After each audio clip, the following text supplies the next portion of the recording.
Morning YouTube, and welcome back to my channel. Today is October 1st. I can't even believe it's October.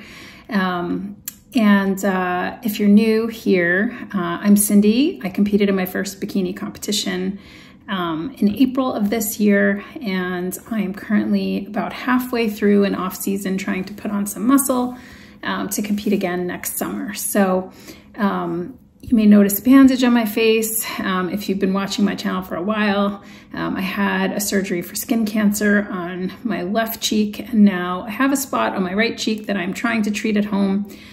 We'll see how it goes, but I do not want to undergo another surgery, so experimenting with a cream that I bought, and we'll see how it goes. But in other news, I am currently waiting for my background check to clear so I can start my job, which is my old job that I'm going back to. So I'm sort of just in this weird in-between period where I'm just waiting. And it kind of sucks because I just want to get back on the horse and get back to my old job. Also next week, I am going to the Olympia in Las Vegas. This will be my third time watching the Olympia. It is my favorite event of the year. I haven't told my boss yet that I will be out next week on Thursday and Friday for that. So we fly out Wednesday night, and Thursday is Meet the Athletes. That's my favorite part of Olympia weekend, where you basically can go up to any of the athletes you want, shake their hand, give them a hug, take pictures, tell them, you know, what they've meant to you, or, you know, how you've been following their journey. I usually bring a gift or a card for a couple of athletes that I've been following for years. It's just a really meaningful event for me. My husband's going with me this year. He went with me last year too. This is our first time going in Vegas because the Olympia's been in Florida since COVID, and now it's the first year back in Vegas. It's also the 60th anniversary of the Olympia. And if you're not familiar with what the Olympia is, it's basically the Olympics of bodybuilding. So it's the best of the best competing. And I do follow a lot of the athletes. So yeah, super exciting. I feel like I know a lot of them. And I also think the competition in certain categories is just going to be incredible this year. So I'm very excited for that. I will try and film some of it this year. I've been really bad about that because when I'm there, I'm just so in the event. And the nice thing, at least in Florida, was that I stayed in the host hotel the 2 times that I went. And so you see the athletes like just walking through the lobby and in the gym and everywhere else. But I think in Vegas, we're a little bit more spread out. I'm also not staying at the host hotel, so may not get as many opportunities just to see the athletes, you know, walking around, but it's still super cool. And the production they put on is incredible. The expo, I love all of it. But I wanted to address this morning a comment that I got on my channel, which I think is maybe a thought a lot of people in my age category have, which is, I think the comment was something like, I'll learn from you, but I don't get putting on a bikini and competing, especially in your 50s. I get that completely. I really do. And it's not necessary. Show day is such a tiny piece of living this lifestyle and what it means to me. But I wanted to talk a little bit about why I compete, and also kind of what this journey is about, because I think a lot of people misunderstand and they think it is all about like showing off or, you know, the show day itself. And that's, like I said, just such a tiny part. And especially being deep in my off season now, I see what a small part it is really of the journey. But for me, with throughout my life, I've always liked to have performance goals. So when I used to run and I used to do half marathons, those half marathons were not the point, but they were the sort of the goal in the sand. So when I would map out my training, and I trained with, you know, a group of people, it was just nice to always know, okay, I'm building up towards something. So if you've run, you know, you increase your mileage, you have your long runs on Saturdays or Sundays or whatever it is. And then, you know, you have tempo runs, you have other types of runs throughout the week, but all of it is based upon, you know, this end date that you sort of work backwards from in planning your running schedule. So, you know, at this stage of my life, I've talked about it actually. If you look at my very first video about why compete at the age of 50, I talked about, the fact that my kids are basically grown. I have one kid who's still home in her senior year of high school. My other two kids are out of the house, and I'm a lawyer. My job is whatever, it pays the bills, but it doesn't fulfill me personally, and it doesn't sort of light my fire, I guess you could say. And the whole idea of getting on stage in a bikini is not the goal. The goal is to meet my markers along the way towards the goal of stepping on stage. So it's really about the mindset that this lifestyle requires. It's not about the physical at all. Yes, there is the benefit that comes along with it, that you get to be strong. You get to, really build a physique that you can be proud of. But that's not the work, right? The work is the mindset of day in and day out living this lifestyle, even when there's a whole year between the times I will step on stage, which is the case now. So it gives me sort of a marker in the sand. I know June, July next year, I will be competing again. And so I build out this whole schedule for the year based upon that. So I have certain phases in my training and in my diet where, right now, for instance, I'm in this build and I know what the goal is. I know which body parts I need to bring up. I know how to progress in my training to get what I'm working towards for stage. So it gives me the day in, day out, I wouldn't call it motivation, but it gives me sort of the markers in the sand that I have to hit. And it's a goal for me. Now, is it performance-based? No, it is aesthetic, and that may not be for everyone. So, I think if I wasn't doing bodybuilding competitions, I would still need to have some sort of goal. I remember when I stopped weight training a couple years ago, I had been trying to get, to this point for a bodybuilding prep, and my body wasn't responding. And I said, what, I'm going to take 6 months away from this goal of bodybuilding, and I'm going to do basically they were virtual races. So I signed up for a bunch of virtual races where I had to hit a certain number of miles, either on the bike or running, each week. And it would take me through a virtual journey through a country, basically. So I would log in and I would see where I am in that country based upon the miles that I hit. So I always like to have some sort of goal. I will say though that I absolutely love the glam and everything that goes along with show day, other than the tanning, which I think is a nightmare, but I can go into that in another video. But I really do think it's kind of awesome because I'm not somebody who puts on makeup every day and kind of does my hair and does all the things. I'm not a glam girl at all. Most of the time, since I work at home, I'm in leggings or sweatpants. I just don't get dressed up. And that show day glam is really, really fun. Getting professional hair and makeup, putting in the hair extensions, the high heels. It is really fun for me because it's so out of my comfort zone. So I think there is something to that, but that's not the goal, really. The goal is to put in the work to get to show day, right? Now, there are plenty of people in social media that I follow that don't compete but live this lifestyle. A couple of people that I follow, Next Level Nicole on Instagram, Nicole Burgess. She also has an amazing YouTube channel that I follow. Kelsey J Fit on Instagram. They are living this lifestyle. They're a little younger than me. They're in their 40s, but they go through progressive phases of building and of cutting. And if you're able to have that discipline and you don't want the show day piece of it, putting on the bikini, getting up in front of people, you don't need to have that. But for me, the way my brain works, it is really helpful. Same thing with coaching. Those two women that I just mentioned, Nicole and Kelsey, they don't even have a coach. They do all of this themselves and they don't need that external accountability. I do. So you have to know yourself and kind of know, what makes you tick and what's going to work for you. But you absolutely do not need to put on the bikini or compete in order to live this lifestyle.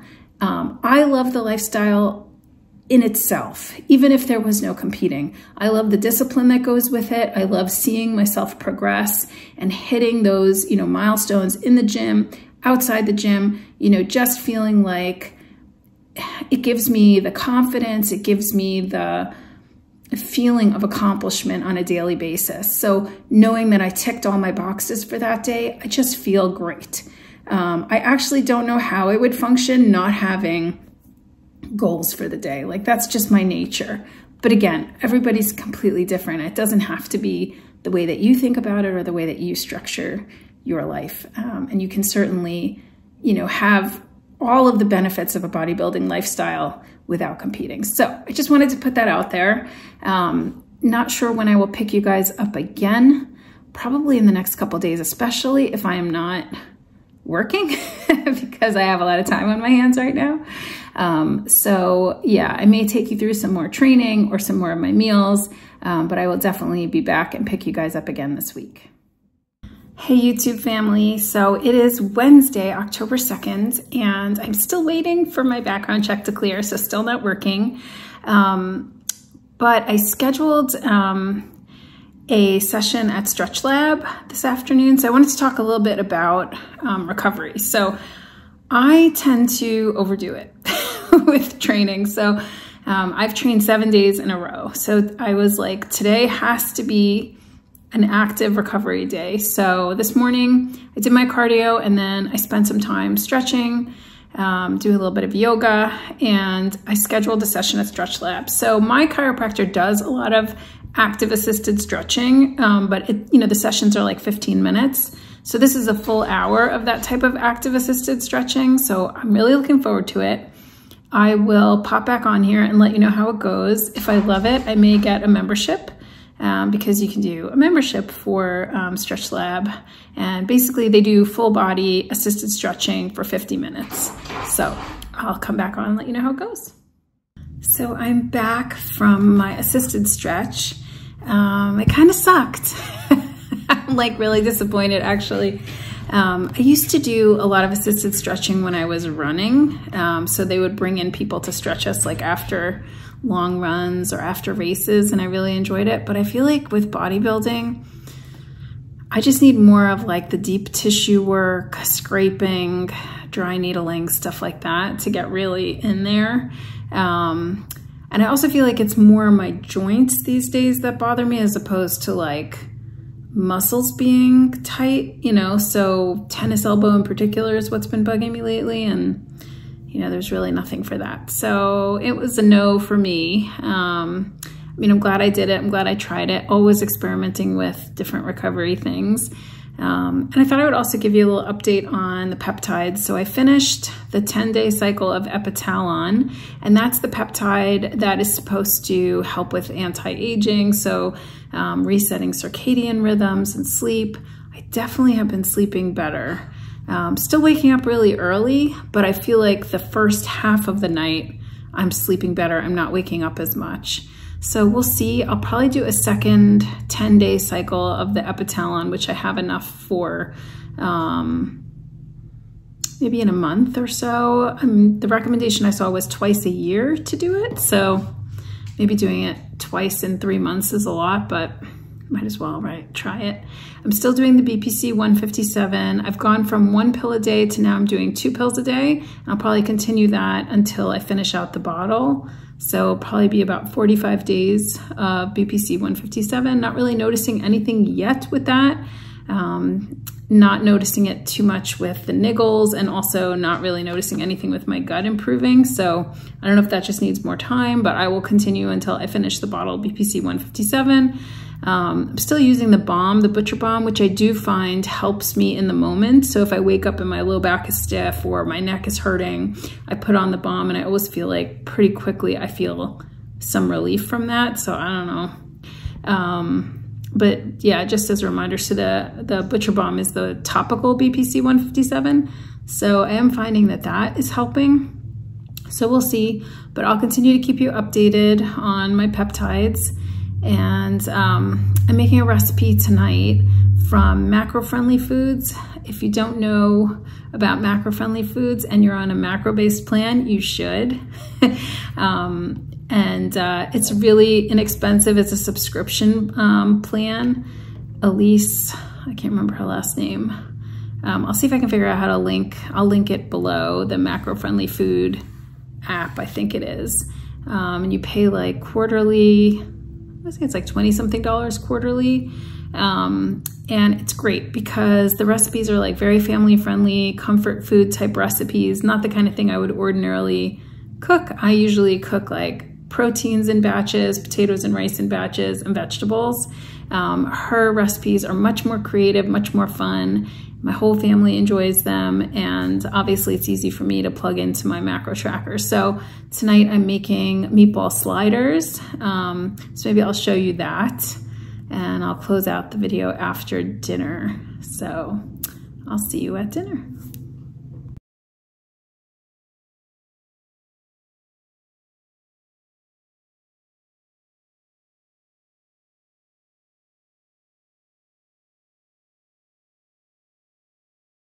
Hello again, YouTube. So it has been a couple of days. I think the last clip I showed you was the meatball slider recipe that I made from macro-friendly foods. It was an absolute hit with my whole family. And tonight I'm gonna make shrimp lo mein. So another recipe from macro-friendly foods. Highly encourage you, if you're interested in some creative kind of comfort food made healthier, macro-friendly, looking into macro-friendly foods. It's Elise Ellis is the owner of that company. And I follow her on Instagram too. She does put a lot of her recipes up there for free as well if you don't want to subscribe. If you subscribe, you do get the app though. So you can just search for recipes. You can search by ingredients. I don't know. I really enjoyed it. I try to make at least 1 or 2 of her recipes a week for dinner. And that's usually my meal that I vary is my dinner meal. Otherwise, I'm pretty much regimented with my food. So today is Friday, and it is my last day of not working. So I've been between jobs and just waiting for like my paperwork to go through and everything to go back to my old job. So I will be back to my old job on Monday. And yeah, so really enjoying this build season. I think the best decision I made was to stop weighing myself a couple weeks ago. It has just given me such mental freedom. My lifts have been amazing. I've pretty much PR'd every workout for the last 2 weeks on something, at least one exercise. My strength has just been great. Yesterday, my appetite wasn't great. I actually missed one of my meals, so my calories were a bit lower, but I've been able to consistently get up to at least like 1950 a day, not quite hitting like the 2000 to 2300 most of the time, but I'm really enjoying having that ceiling on my macros so that if I am hungrier, I can eat more and I don't feel like I've gone over my macros. So mentally having that wiggle room in my macros is just really helpful to me. So I just feel like I'm firing on all cylinders. It's just a fantastic place to be midway through off season. I like my body composition. I don't feel like I've put on too much body fat, but my strength is at its peak. So really couldn't ask for a better place to be right now. And so for the Olympia, I'm probably gonna eat somewhat intuitively, but the gym that we're probably gonna train at, which is Dragon's Lair, they do have meal prep there, MegaFit meals, which I a lot of times buy at home, and you can buy them a la carte at the gym. So I will probably pick up some meals there, partially because I don't like eating out every meal. I don't know what it is I'm eating, and also can get very expensive. So I think it'd be nice to just have like breakfasts and lunches ready to go in the hotel room. We do have a full kitchen, and then do dinners out at night is kind of my plan. I always pack protein powder, my creatine, electrolytes. That goes with me no matter where I go. Obviously more limited when I'm flying than driving, but you know, those little hacks when you travel are just so helpful. You know, you can go to a supermarket, just pick up some yogurt, that plus protein powder and some fruit in the morning is just an easy breakfast before training. So I've, you know, developed these hacks over the years. I never worry too much anymore when I travel because I kind of know how to work with travel. So that's pretty much all I have for you this video. I hope you enjoyed it. I'll probably bring you more recipes as long as we're in this off season and eating, you know, big calories every day. It's easy for me to incorporate these fun recipes. So I hope you enjoyed that. Please feel free to comment below anything else that you'd like me to cover in a future video, and I'll see you next time.